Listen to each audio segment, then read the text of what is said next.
Good morning girl. तो आज थिला श्रावण मासर तृतीय सोमवार। तो आमे सकाळु बाहरिकी पूजा सारी घरे आमे बाहरी थिलु मालकानगिरी जीवा पई। तो मालकानगिरी गला रास्ता रे आमे भाई भौणी टिके गपसप करी करिकी जाउथलु। मालकानगिरी गला बेले देखंतु बाछरी छुआ जाको देखिथिलु। तापरे ठाकुरंकु देखि मु नमस्कार करथिली। ठाकुर आमे भलसे जाइके भलरे रिटर्न हे जाउ। तापरे एठी मो भाई को लागिथिला जोरे सस। तो सी एठी पी देइथिला ठंडा।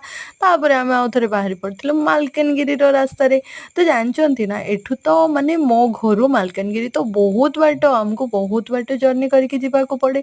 किंतु ए नेचर भी ना एते सुंदर, तमे नेचर भितर पूरा हजिका जीव, तुमको जणा भी पड़बनी जे तमे केतेबेले पहुंची गलो।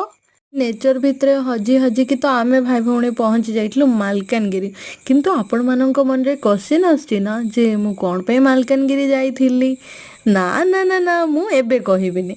आपण नेक्स्ट वीडियो सहित बनी रही।